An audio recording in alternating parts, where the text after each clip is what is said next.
Hello, everybody, and thank you for joining us today. We're just going to give everybody 1 second to get in here, and then we'll go ahead and get started.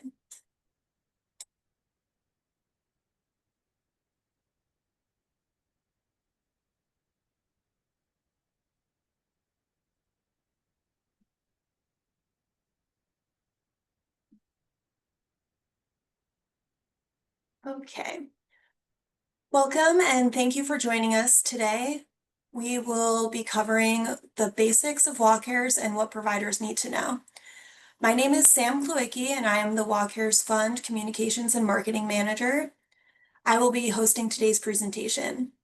I'm going to pass it to our panel for some brief introductions, starting with Kristen.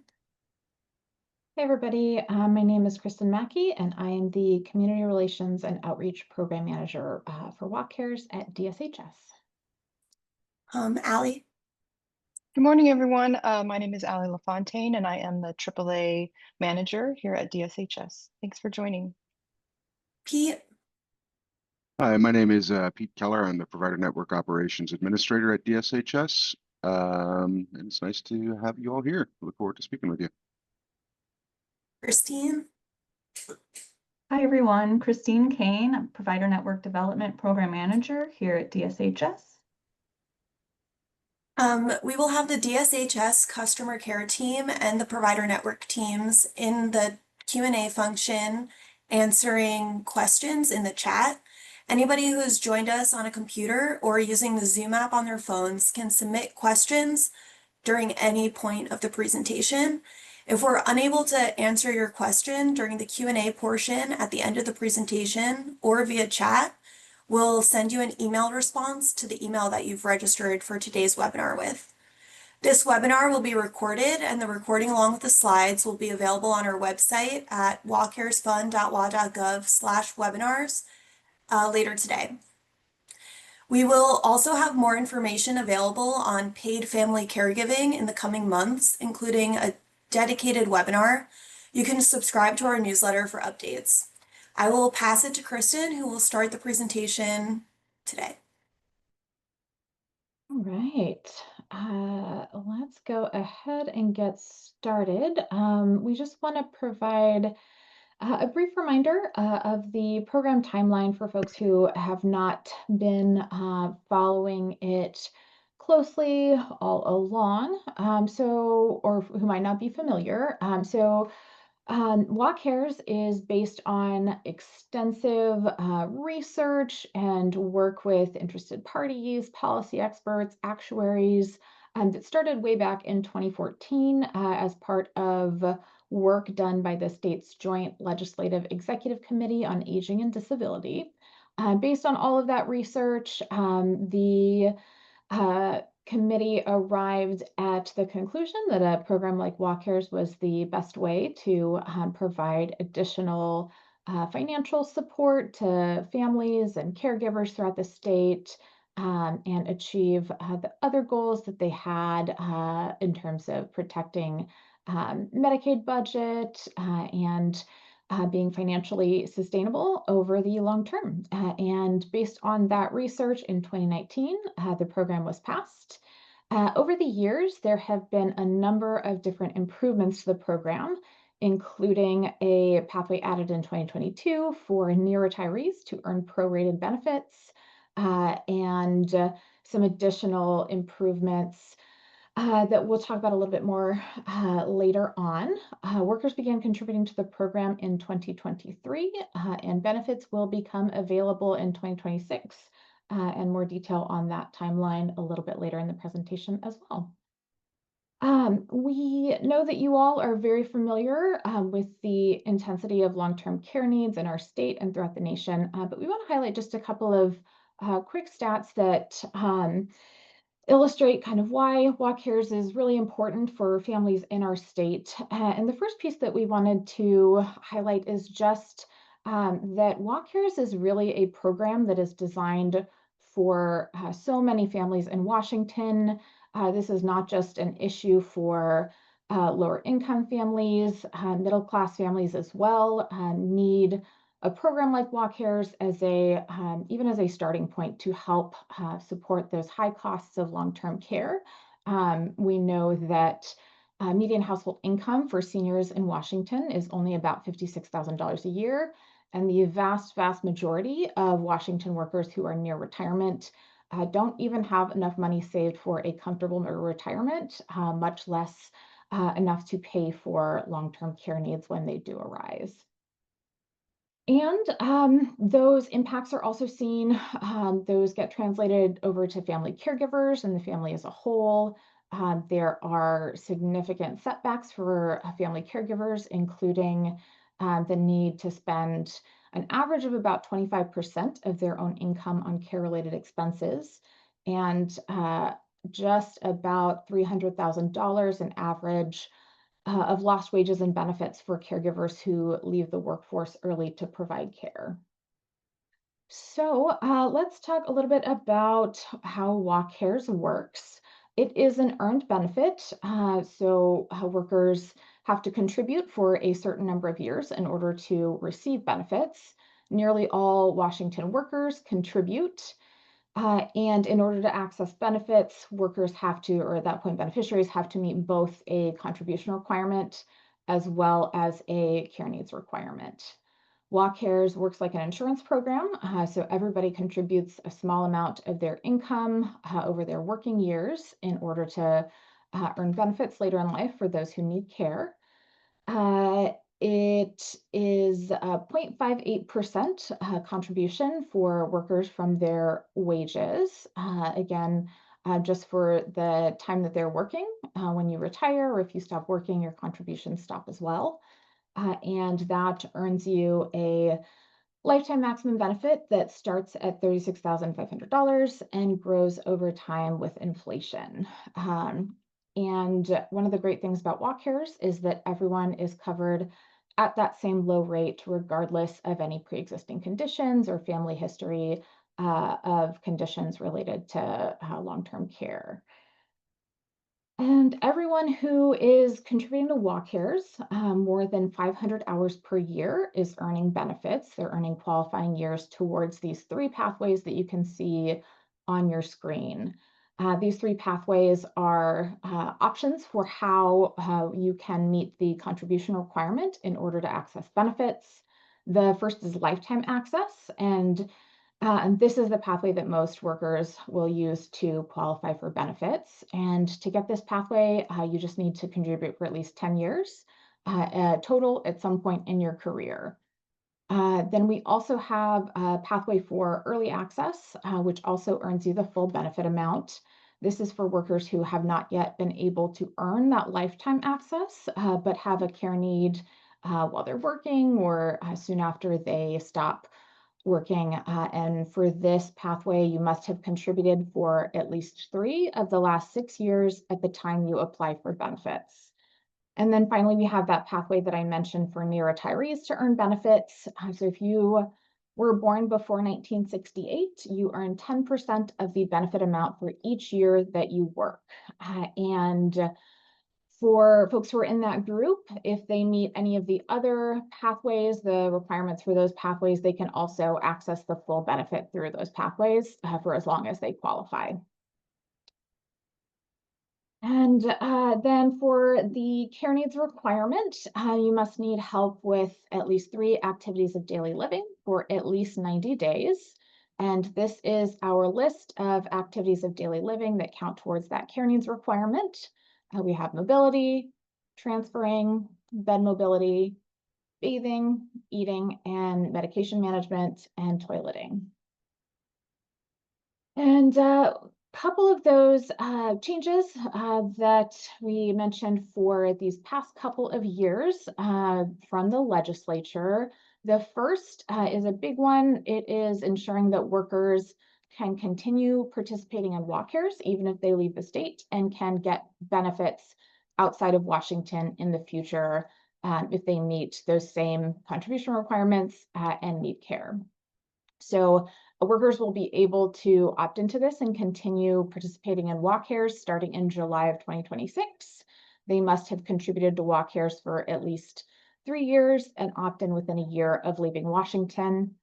They keep contributing during their working years and then will be able to access benefits starting in July 2030. And then just a few highlights from this year's legislative session. There were a number of changes to the program. A few that we want to highlight for you are, first of all, that the law created a framework for a supplemental private long-term care insurance market for policies that are designed to work alongside walk cares. Creating a structure that's really similar to how Social Security or Medicare work, where the public insurance provides a foundation of financial security for everyone, and then those private options are available for people who want more coverage. And because Walk Care's benefits will cover the deductible, insurers will be able to offer those supplemental plans at a more affordable cost. We have a couple of adjustments to exemptions that I won't get into in too much detail here, but I do also want to flag that 10-year requirement that I mentioned for qualifying for benefits for meeting your contribution requirement. That has been simplified from a version in the past that also included language about having a break within those 10 years. So now it is just 10 years at any point in your career. And then finally, I want to highlight some of the differences in the agencies that work on walk cares. We are a cross-agency program, and our roles are that DSHS is the lead agency. We are processing applications from beneficiaries. We'll be performing their care needs assessments, determining their eligibility, and we manage provider registration, which you will hear a lot about in the rest of this webinar. HCA will manage provider payment and track benefit usage. ESD works more on the employer side. They collect workers' premiums and employer reporting, and they manage exemptions. And then we also have the state actuary involved to provide ongoing analysis to make sure that we stay on solid financial ground. And I will hand it over to Allie. Thanks, Kristen. So switching gears a little bit, to become a walk cares provider, this is a 3-step process. So looking at your screen there, first the providers must apply and meet all their minimum qualifications. And then step 2 there, they will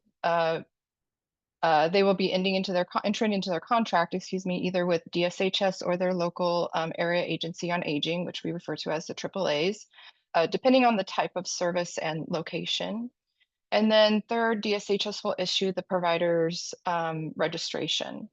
So it's also important to note that while either DSHS or the AAA may handle tasks like processing applications and managing contracts and monitoring providers, DSHS alone holds the authority to issue or terminate that provider registration. And next slide. So we have 19 covered services and supports to be included in the Walk Cares Fund benefit. And as we know, these benefits will be available to eligible beneficiaries starting July 1st of 2026. So DSHS is responsible for contracting those services on the left-hand side, and that includes adaptive equipment and technology, adult family home, assisted living facilities, care transition coordination, in-home personal care. That also includes respite care with CDWA, individual providers, memory care, nursing home, professional services, specifically nurse delegation and private duty nursing, and also respite care in an adult family home, assisted living facility, or a nursing home. And AAAs, or the area agencies on aging, are responsible for contracting the services on the right side of your screen there. That includes adult day services, so adult daycare and adult day health. Dementia and behavioral supports, those are community-based. Education and consultation, environmental modifications, home delivered meals, home safety evaluation, in-home personal care and respite care with home care agencies, personal emergency response systems, which we know as PERS units, professional services, specifically skilled nursing, Services that assist paid and unpaid caregivers. These are specifically housework and errands, yard work and snow removal, and then also transportation. I also want to point out that it's important to mention that if the provider chooses to serve the entire state rather than just their specific AAA, that DSHS will then hold that contract. And now I'm going to pass it over to Christine. Thanks, Sally. All right, so I'm going to talk a little bit with you about provider application detailed documents. Some of you may be familiar with these documents as provider application forms that we've got available for Medicaid folks on the Home and Community Living Administration or ALTSA website. So these documents they're actually available now on our WalkCares website, and we're hoping they'll be used by providers so that you can understand what each service offers. So there'll be like a service definition there, what the qualifications are in order to be able to provide that service. So a list of our minimum qualifications, and then also a sample contract. So you'll be able to see what all's involved in that particular service contract before pursuing. And then there'll be information on any supplemental documentation that you may need to provide when applying to become registered with us. And I will hand it over to Pete.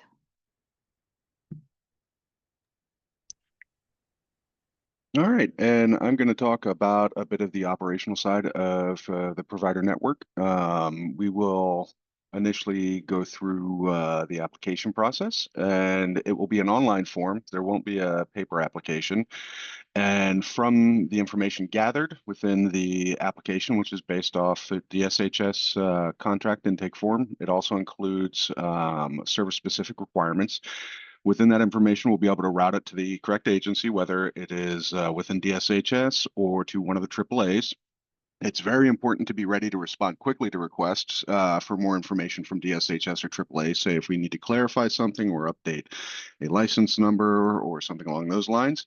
We are working within time limits, say from the background check and different things like that. So we will have time-limited application windows. You will be able to withdraw at any time if you need to, just by contacting us. And you can contact us via our call center, who can handle some surface level questions, but you can also be connected with a specialist within provider network operations, known as our provider network navigators. There will also be a lot of resources online that you can access as well, including, application instructions, service specific requirements, things like that, links to, the background check, so you can obtain your confirmation number, and the application will go live October 1st, 2025. And we will sort of be doing focused outreach and processing for the pilot area, just so that we can get that up and going by January and make sure that we have sufficient providers for that. You can go to the next slide. Okay, so if an application is denied, you will have administrative rights to an appeal, which basically means you can request an appeal.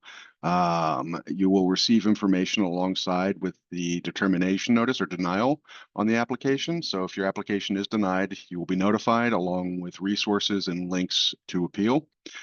You could be able to reapply depending on the reason for denial. Permanent disqualifiers can include things like a failed background check with certain barred offenses or substantiated findings. Another thing that may prevent you from reapplying is if you have a contract terminated for cause with DSHS. You can go on to the next slide.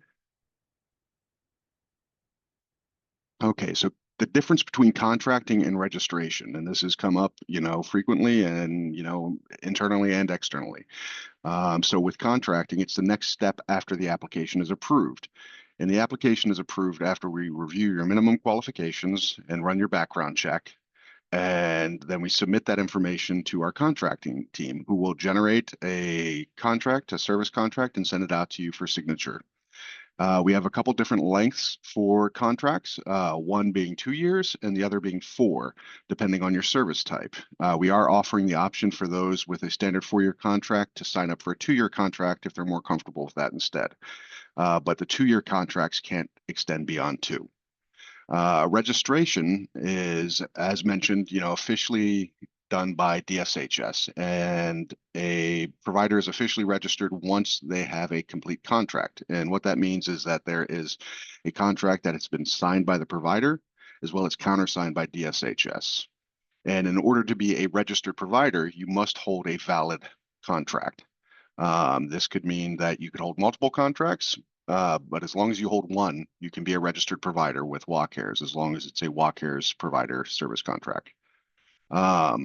You would be removed if your contract is terminated or ends. And when you hold a valid contract, that is what will populate our provider search, which is hosted on the CLC resource directory.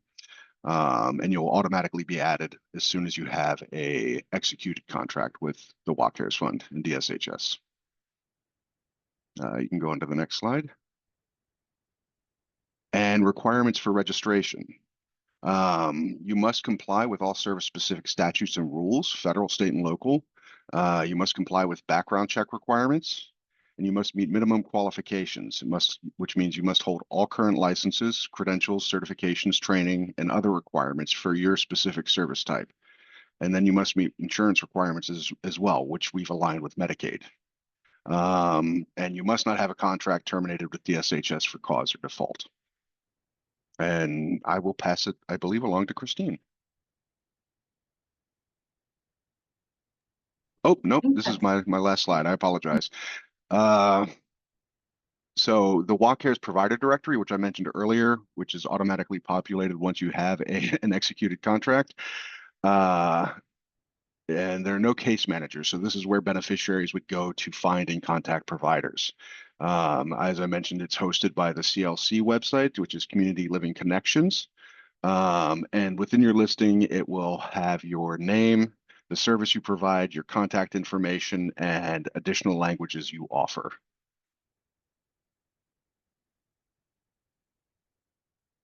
And now I think I can pass it on to Christine. Yeah, thanks, Pete. All right, so let's talk about rates here a little bit.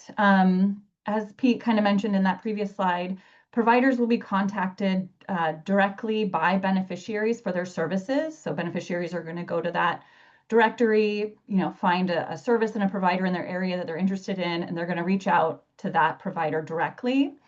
At that point, it will be up to you, the provider, and the beneficiary to come to an agreement on services and the cost of those services.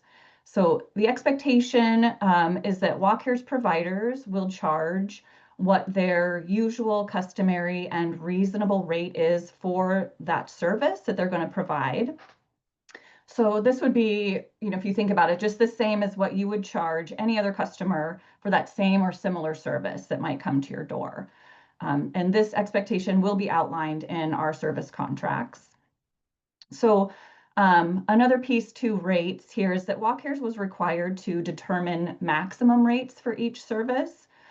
So these rates, they will be described in rule, which is currently underway. And also WalkCares will maintain a rate sheet that will be posted on the website with up-to-date rate information. So those rates will be, looked at and possibly adjusted on a regular basis to keep pace with, the economy and what usual and customary rates might be over time. So you'll be able to find easy up-to-date information on our website for that. But again, it's also you'll also be able to find it in rule or WAC. Next slide, please. All right. So ProviderOne.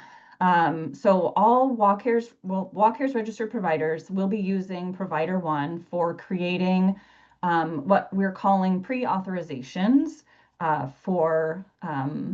with beneficiaries and for billing. So you'll be in ProviderOne in a different capacity than maybe if you're a Medicaid provider right now or other type of provider accessing it'll be a little bit different. But if you are already enrolled with ProviderOne, if you're not already enrolled in ProviderOne, you'll be sent an enrollment packet once you're registered, and that'll just walk you through the process of getting an account set up within P1. If you are already enrolled, you don't need to re-enroll, but you will need to go into your existing account and set up a WalkCares profile. Next slide. All right, so let's talk about these pre-authorizations. So these are going to be new for everyone. So the pre-authorization will be considered a service agreement between the provider and the beneficiary. Again, like I said, this will be a new step for providers who will be responsible for entering these pre-authorizations or pre-auth into the P1 system for their services. So similar to how case managers do this work right now in Medicaid, it will now be the provider doing this. So once you've completed a pre-authorization, and we will offer training and we'll have billing guides and all that kind of stuff for everybody, but once you've entered this pre-authorization into ProviderOne, you've come to an agreement with that beneficiary on a rate and what your services are, you'll submit it and it will immediately post over in a beneficiary's WalkCares account. Beneficiaries will have up to 30 calendar days to take action before that auth expires.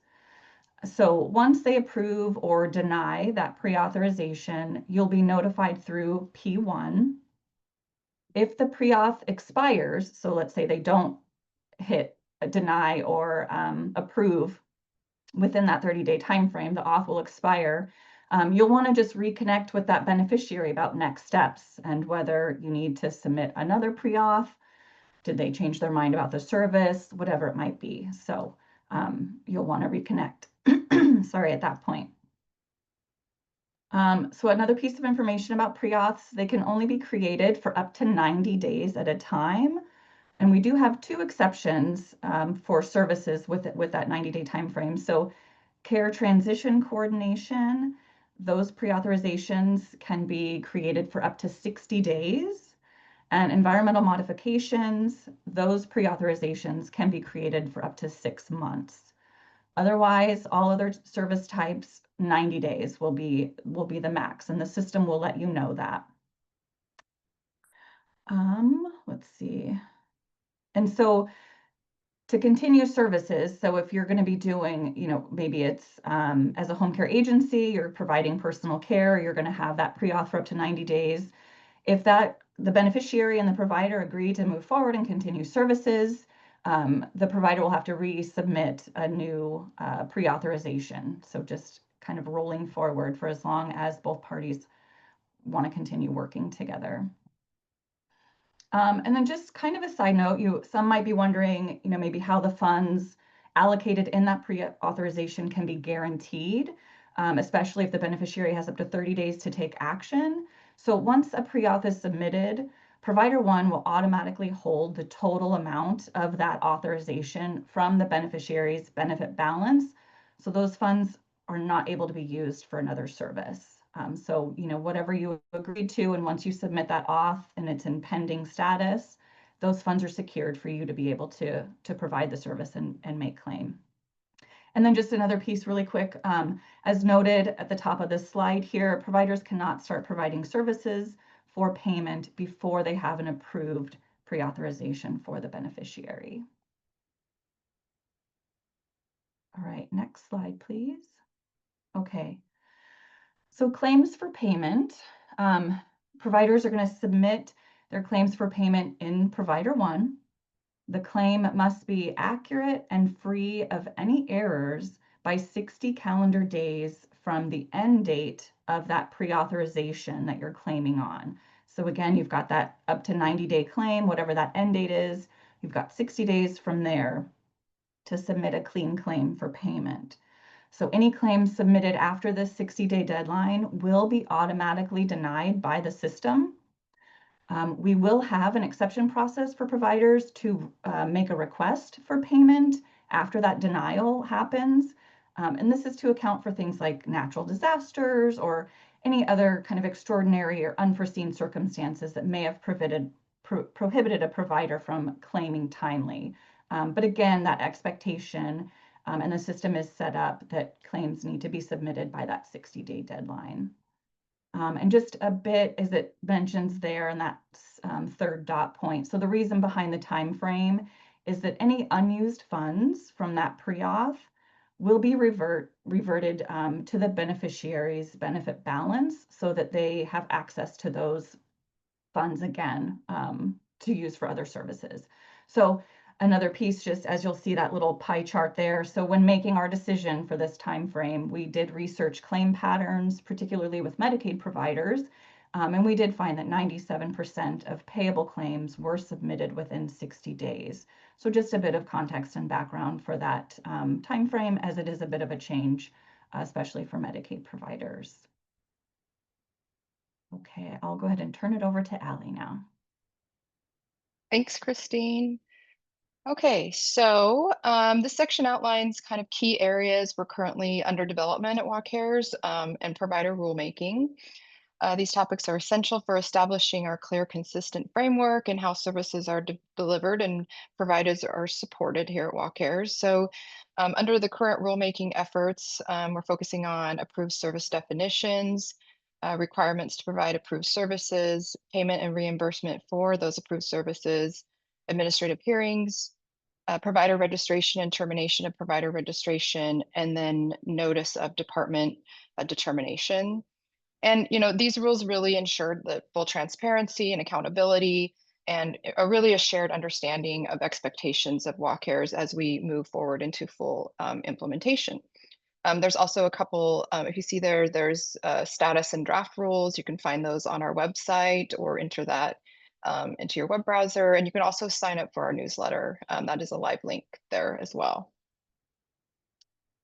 And next slide, please.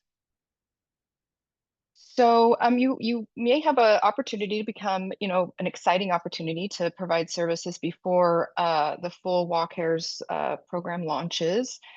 So we are launching a pilot program starting from January 6th, 2026 to March 30th, 2026 in the following counties: Lewis, Mason, Thurston, and Spokane. And if you choose to be a statewide provider, you may be eligible to participate in these pilot areas. Just so you're aware that pilot providers will be prioritized for application and processing when our provider application goes live and opens on October 1st of 2025. Providers selected for the pilot can begin delivering services on January 6th, 2026 when we open up that pilot. And then all other providers will begin service delivery at our full launch, which we know is July 1st of 2026. And next slide, please. And this is just a high-level overview of some of our major milestones regarding providers. So on October 1st, keep in mind, we're going to open up applications for all providers, whether you're pilot or full launch providers. It's getting opened up. January 6th, we have that pilot that begins in Lewis, Mason, Thurston, and Spokane County. May 15th, 2026 is when beneficiaries can actually start applying for benefits. And then on July 1st, 2026, all providers can begin services and beneficiaries can start accessing their benefit. And now we're on to the last slide, and I think it's over to you, Sam, for Q&A. Yeah, thank you, Ashley. We're now going to begin the Q&A portion of the webinar. If you have questions, I see some of you are already putting them into the Q&A function at the bottom of your screen. You can continue to do that. If we're unable to answer your questions during this live Q&A portion or in the chat during the time allotted, we will be responding to you via email with the email that you registered for today's webinar with. The first question will be, Christine, on your slides, can you just clarify what you mean when you were talking about claims? What is a claim? Yeah, a claim is to, you would submit a claim for billing, so to be paid. So once services are rendered, you'll go in and you would submit a claim for payment. And there was another question in the Q&A about what is a clean claim, and that would be, it's free of errors, it's accurate, it's a payable claim. The system's not going to reject it for some reason. Thank you. I'm not sure which panelists are best to answer these. I'm just going to kind of answer them. Feel free to pop on and off as you want. If I am an approved provider through any other program, do I need to register for WACARES separately? I'll answer that one. Yes, you will. In order to be a registered provider, you will need a Walk Cares Fund contract through DSHS. So yeah, you'll have to apply, go through the review process, and contract, and then be registered. Thank you. What is a beneficiary? Or who is a beneficiary?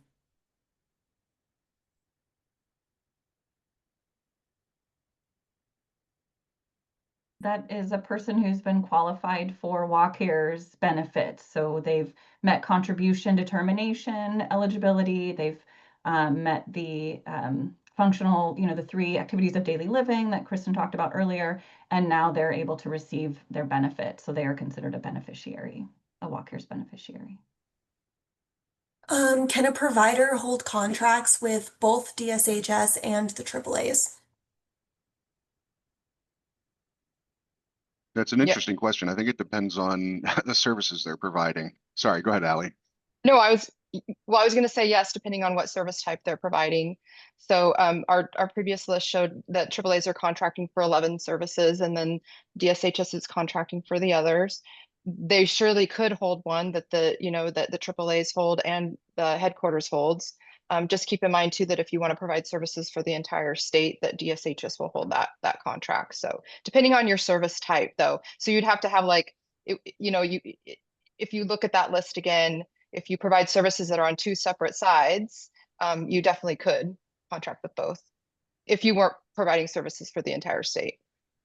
Does that I make think a sense? good example would be like a nursing home chain that only offers transportation in one location, so they'd only hold the contract in one location. And so Yeah. they'd regionally provide transportation, but statewide offer facility services.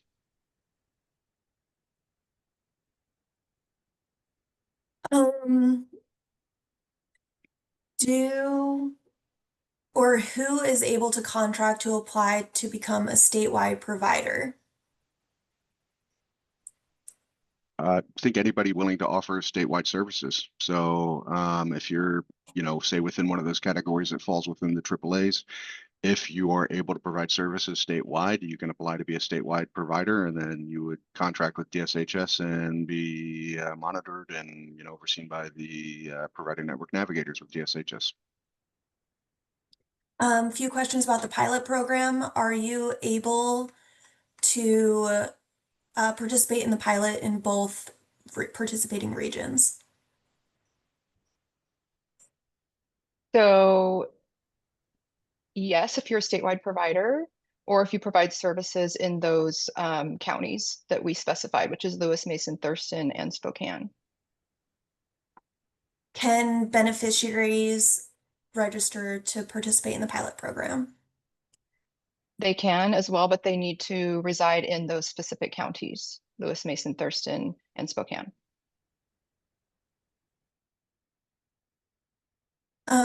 Are you able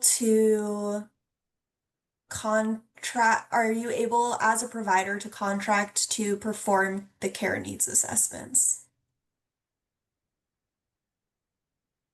No, if I'm No. understanding the question properly. So WACARES and the AAAs will be conducting the care needs assessments for eligibility with WACARES.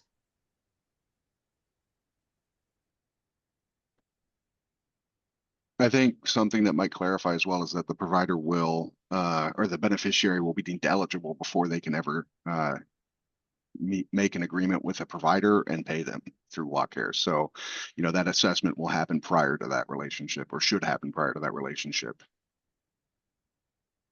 I think we already kind of answered this, but if you're a current DSHS contract holder, do you need to resubmit all your background checks and documents to participate in this program?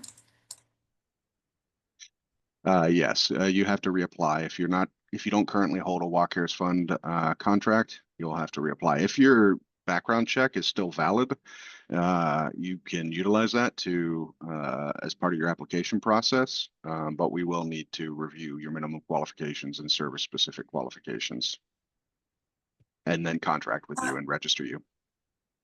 Sorry. No, no. Are you able to provide multiple services at the same time?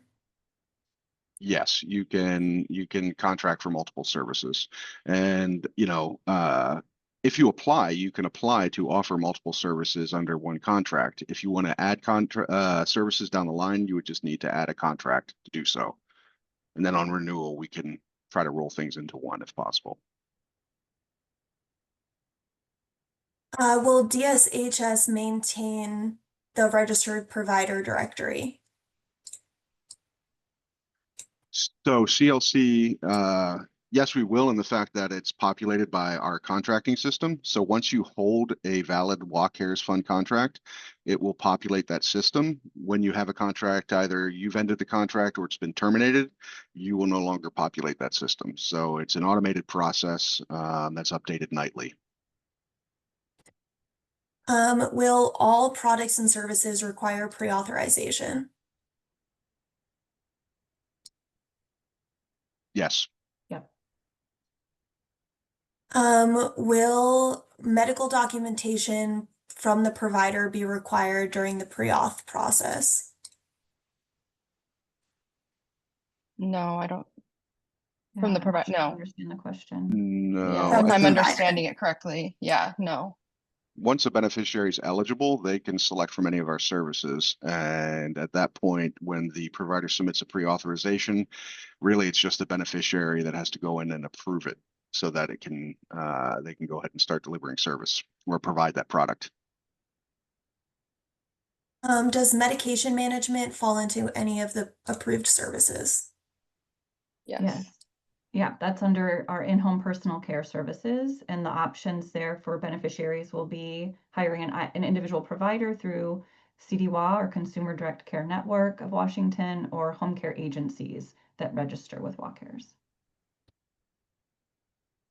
If providers want to apply directly with a AAA, do they need to use the DSHS online application to get routed to the AAA, or can they contact the AAA directly? No, they'll have to apply through the online application because of the connection between DSHS and all the providers with the registration requirement, along with other aspects that are DSHS responsibilities. We'll need to process the data and forward it along. Will beneficiaries be able to receive benefits during the pilot program? That is a yes. Those that qualify functionally will. It's an early chance to tap into your benefits for those locations. How can we submit a request to participate in the pilot program? Well, you would So- apply to be a provider, and as long as you're within the pilot area, and you're deemed eligible based on qualification review, background check, and contracting, you could then participate. That's how, yeah. Will only a limited number of providers be accepted into the pilot program? Nope. No. Oh, go ahead. Nope. I just said nope. No, the application is going to open. So those who apply will get processed. Priority will be given to the pilot areas. And, we will be targeting those areas, but if you apply from outside of those, we will still process your application. Your contract would just be post-dated until the full launch in July. Are services able to be offered virtually?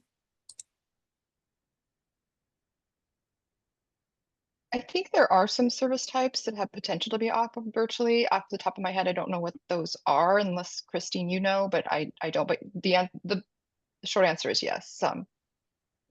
Yeah, I can't recall either which one specifically, but it would be noted in those provider application detail documents where we've got those sample contracts. We've noted what ones, what services can be offered virtually. If you offer services in only 3 or 4 counties, does that count as statewide? No, No. you would contract with the AAAs at that point. You would just hold separate contracts with the different AAAs in those different areas. So it's not necessarily counties, but really what PSA you fall in. So if you fall into multiple PSAs, which are service areas, you would contract with those separate AAAs. What are the pilot areas? So it's Lewis, Mason, Thurston, and Spokane counties. Do you have to pay to become a provider? No,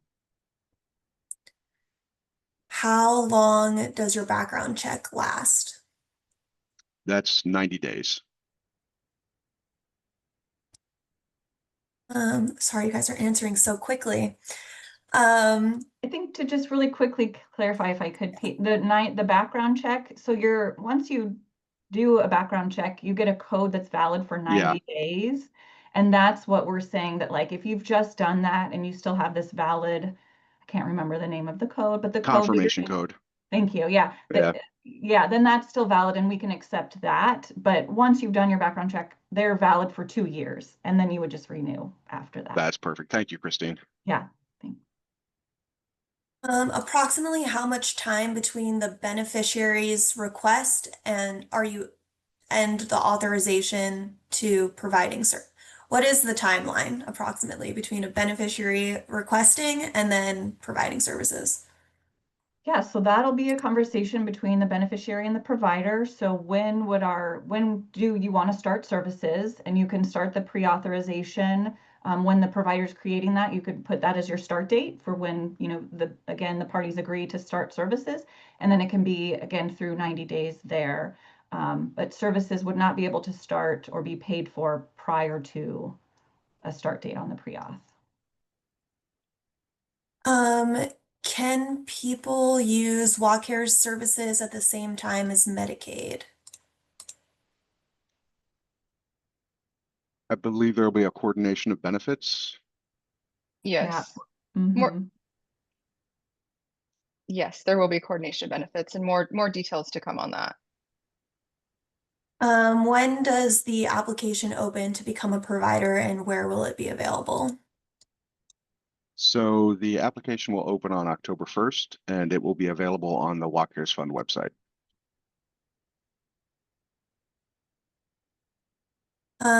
Will there be contract auditing and how often will that be?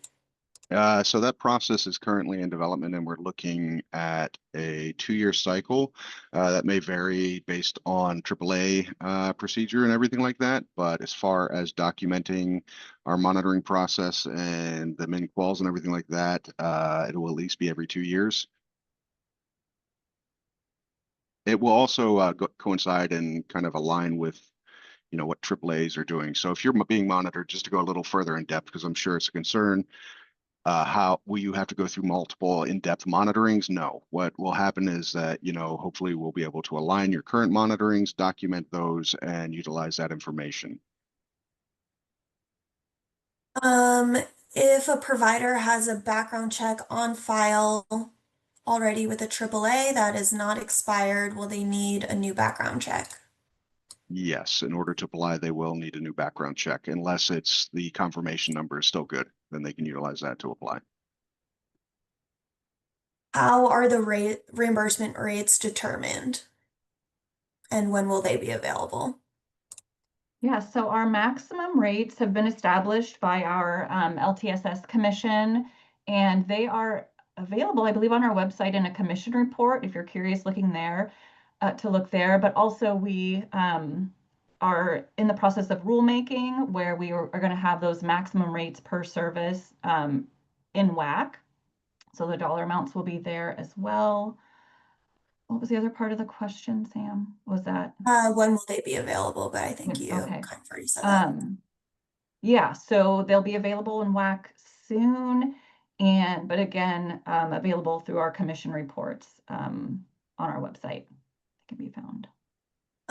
As a beneficiary, do you need a doctor's orders to justify the 3 required ADLs, or can you just start services? It's my understanding that we're not going to be requiring medical documentation. Right. So I think to the part of the question of can you just start providing services. So someone has to be eligible and have met those 3 ADL needs through an assessment, and then picked you as a provider to start providing services once a pre-auth is in place. That's a really good point. You don't want to start delivering services until a pre-auth has been approved. And then if you provide services in every county except one, are you statewide? Nope. Nope, Nope. unfortunately, statewide is statewide. Yep. I think we have time for just a few more questions. Again, I see a lot of questions about if I am already a registered provider through a number of other programs, will I have to apply for WellCare separately? Yes. And then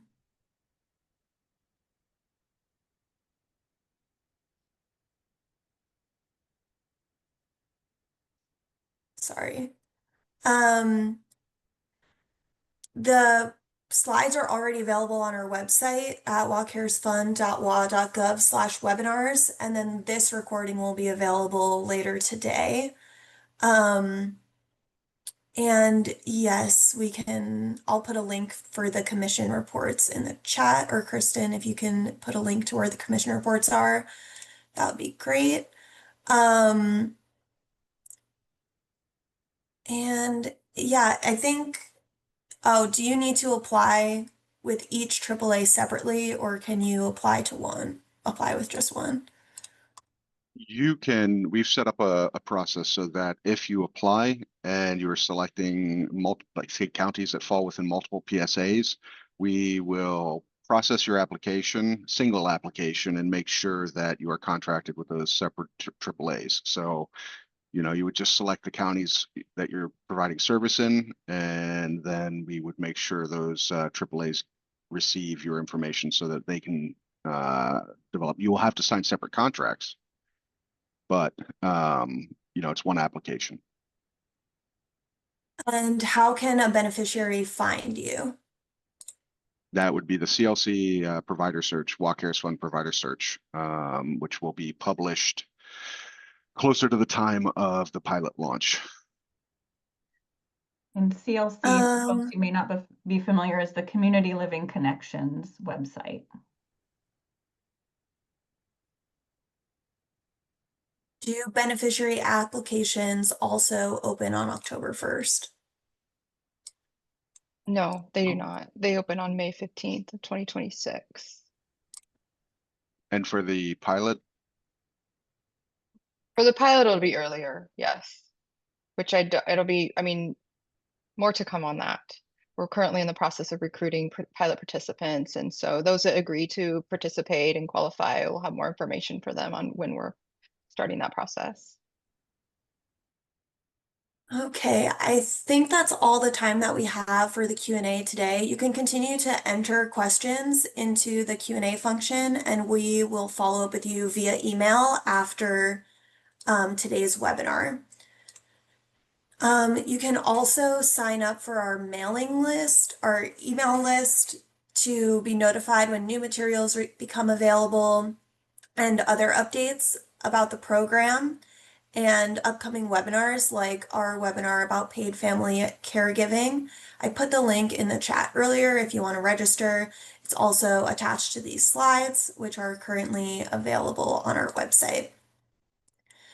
After today's webinar, once you exit out of this, a brief survey will pop up. We would love to hear from you about what you thought about today's presentation.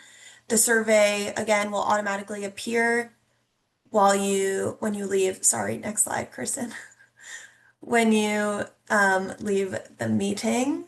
And then next slide again. As a reminder, the webinar is recorded. The recording will be available later this afternoon. If you do have any questions, you are welcome to contact us via email or phone here or at our website, wellcaresfund.wa.gov/contact. thank you all for joining us today. I'll stay on for a little bit longer. You can enter your questions in chat and then if you have any remaining questions, and we'll respond to you later today. Thank you.